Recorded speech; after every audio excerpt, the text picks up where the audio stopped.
창세기. 우리는 첫 번째 비디오에서 1장부터 11장에 담긴 성경의 기본 줄거리를 보았습니다.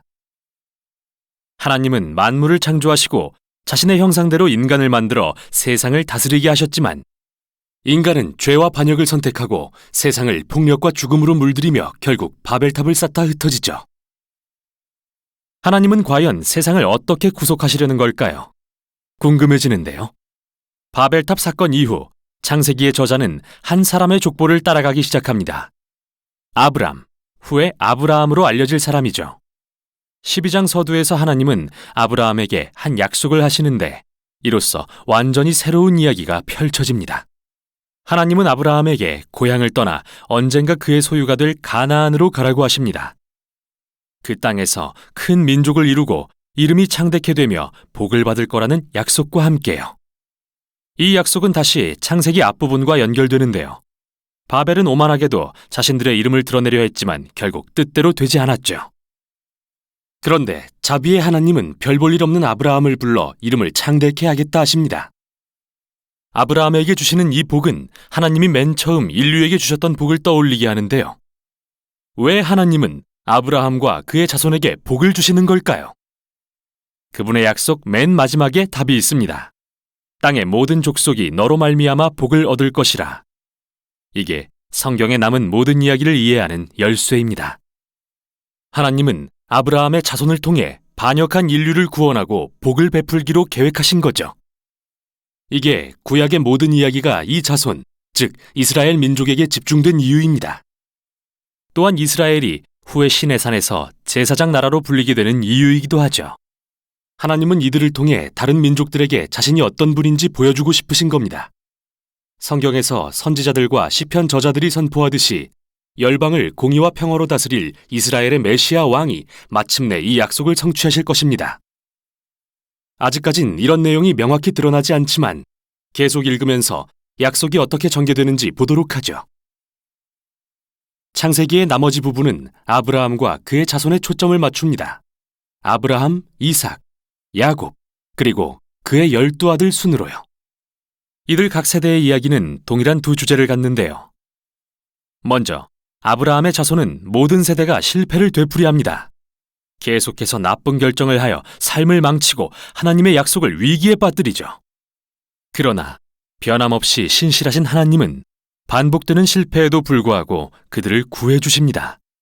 그들을 통해 열방이 복을 얻을 거라는 약속도 다시 확인해 주시고요. 아브라함의 이야기입니다. 하나님은 아브라함에게 큰 민족을 준다 약속하셨지만 그는 예쁜 아내 때문에 자기 목숨을 잃을까 2번이나 겁을 먹습니다. 심지어 부부가 아니라고까지 해서 이게 결국 모든 문제의 원인이 되고요. 뿐만 아니라 아브라함과 아내 사라는 아이를 갖지 못하는데요. 그러자 사라는 아브라함을 자기 여종인 하갈과 자기해서 또다시 많은 문제를 야기합니다. 하지만 하나님은 매번 아브라함을 구해주십니다.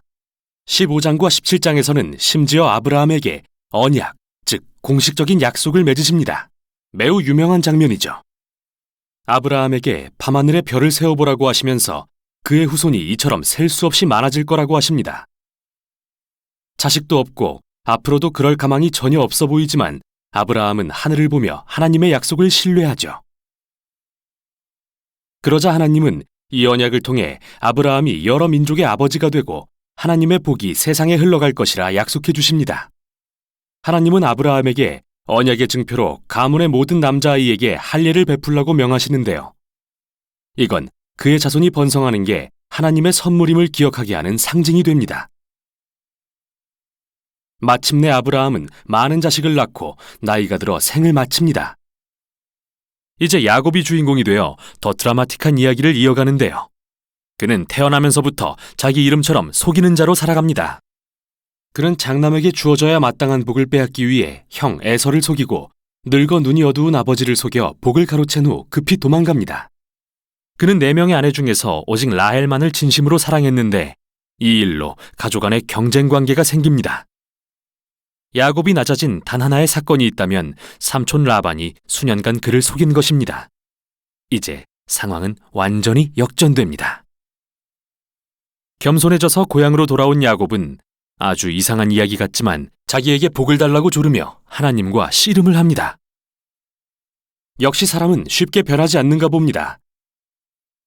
그러나 야곱의 결단을 존중하신 하나님은 그에게 아브라함의 복을 베푸시며 이름을 하나님과 겨루어 이기다는 뜻의 이스라엘로 바꿔주십니다. 이제 창세기 마지막 부분에 이르러 야곱의 아들들이 등장하고 이야기는 절정에 이릅니다. 야곱은 11번째 아들 요셉을 다른 아들들보다 사랑해서 이런 특별한 옷을 지어 입히는데요. 이런 요셉을 미워한 10명의 형들은 그를 납치해서 죽일 계획을 세우지만 결국 이집트의 노예로 팔기로 결정하고 거기서 요셉은 감옥에 갇히게 됩니다. 정말 부끄러운 가족 아닌가요? 그러나 하나님은 요셉과 함께 하십니다. 요셉이 감옥에서 풀려나도록 도우시고 바로 왕이 그를 이집트의 총리로 세우게 하시죠.